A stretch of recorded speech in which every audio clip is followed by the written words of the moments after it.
me presento. Mi nombre es John Acevedo Ureta y suscríbete a mi canal si te interesa saber más sobre procesos constructivos. Y dicho esto, continúo con mi exposición, que son los elementos estructurales. Los elementos estructurales son tres. Por ejemplo, tenemos losas, columnas y vigas. Sabiendo esto, comenzamos con qué son las losas. Las losas son elementos destinados a la destinación de niveles, ¿no? Que puede ser primer nivel, segundo nivel, tercer nivel. Y también sirven de cubiertas para una edificación, como puede ser el techo. Tenemos tres tipos de losas que se emplean. La primera son losas nervadas, losas macizas y losas aligeradas.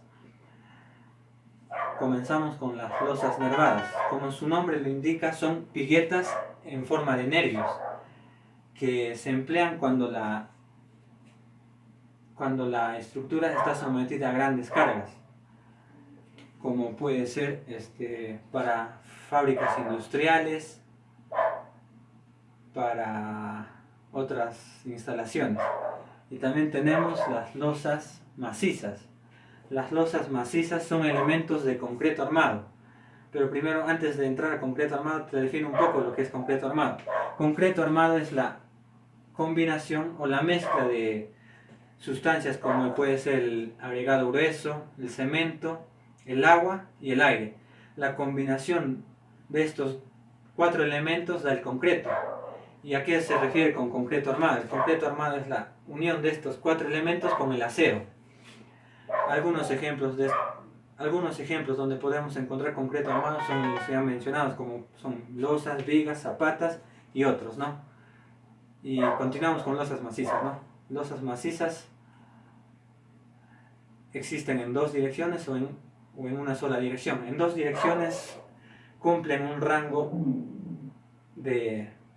El largo y ancho debe ser de 1 a 20. Si es más, ya no se considera losa maciza. Si está en ese rango de 1 a 20 la relación de largo y ancho, es losa maciza en dos direcciones. En una dirección, perdón. Y tenemos losas macizas en dos direcciones. Para que pueda ser diseñada mediante esta estructura, la losa maciza tiene que cumplir una relación de largo y ancho de 1 a 1. O sea que tenga tendencia, que sea relativamente un cuadrado. Por ejemplo, puede ser 5 de ancho por 5 de largo. Y la división de ambos sale 1. Continuando, tenemos las losas aligeradas. Como su nombre lo indica, las aligeradas cumplen la función de aligerar el peso de una edificación. Las aligeradas, como tengo acá en mi dibujo, las aligeradas presenta esta estructura. Por ejemplo, los ladrillos para techo encontramos en el mercado de 15 centímetros, de 20, de 25 y uno de 12. Más el espesor de la losa, que es de 5 centímetros. Si utilizamos el de 15 centímetros, su espesor total sería de 20. Acá las viguetas, estas son las viguetas, que comúnmente son de 10 centímetros cada espacio de vigueta. La línea azul es la denominada acero de temperatura.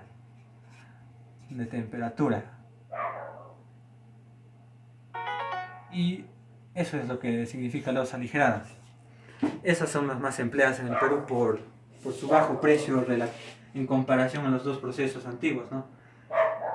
Porque implica menor cantidad de encofrado al momento de utilizar las tablas y menor cantidad de personal para la ejecución de esta labor, ¿no? Y continuamos con las vigas. Las vigas son elementos que reciben la carga de las losas, ¿no? Tenemos los dos tipos de viga que tenemos son las vigas peraltadas y las vigas chatas. Las vigas peraltadas son las que poseen un peralte con respecto a la losa, como por ejemplo tenemos acá. Esto es la losa y su peralte es este, un sobresaliente, pero en cambio en una viga chata, supongamos que es esto, la viga chata está dentro de la losa y no tiene un peralte como en este caso, ¿no? Dentro de la viga peraltada tenemos dos tipos, la viga peraltada normal y la viga peraltada invertida. El primer dibujo es de la viga peraltada normal, que su peralte es hacia abajo. El peralte depende en capacidad de cálculo a la que esté sometida la estructura. Y el otro tipo de estructura posee un peralte superior a la losa, que está por encima, que también es visible a la vista. Y también depende al cálculo estructural que se realice, ¿no?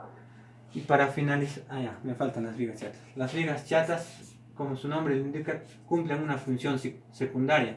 Las que cumplen una función primaria en una estructura son las vigas peraltadas, pero las vigas chatas cumplen una función secundaria, que es la de amarrar a la estructura. Y para terminar, culminamos con las columnas. Las columnas. Estas son las columnas, son elementos longitudinales que están sujetas.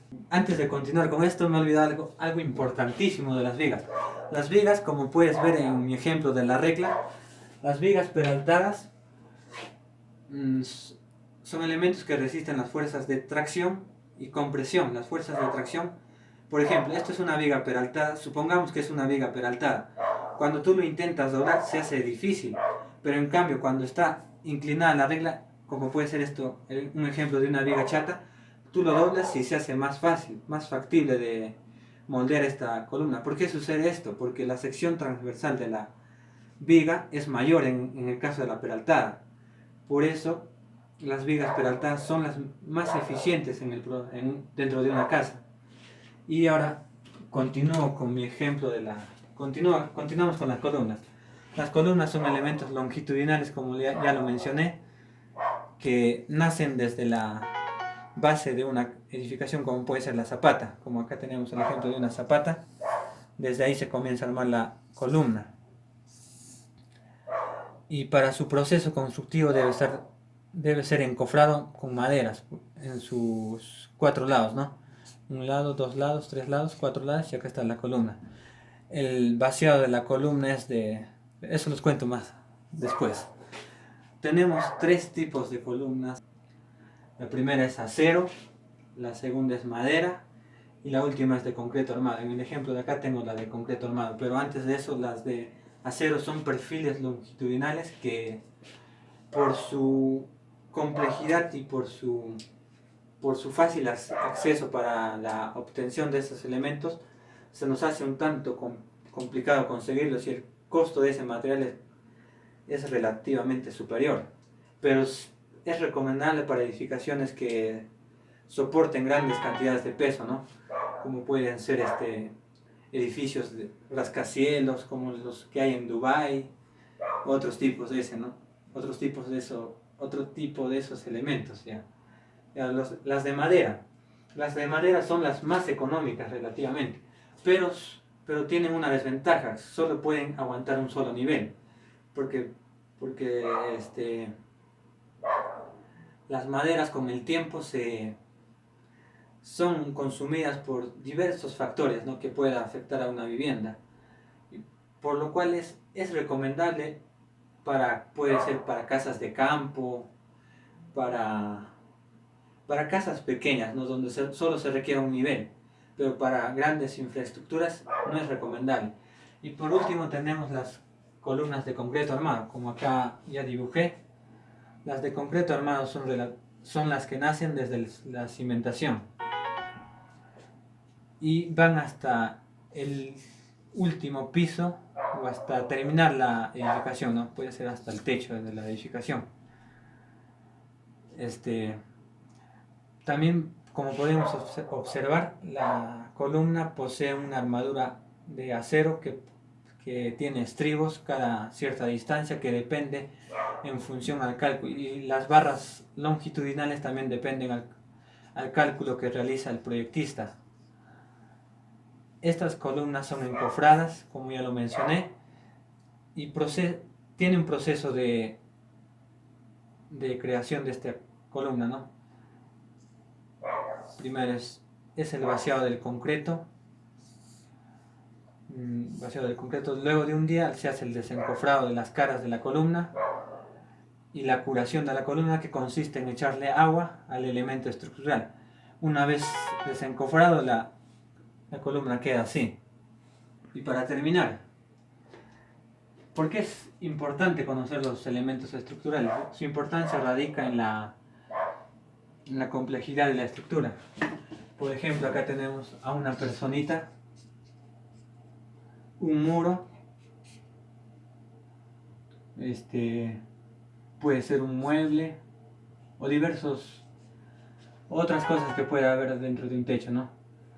El sistema de funcionamiento de un elemento de esta estructura es de las viguetas, la transmite hacia la viga.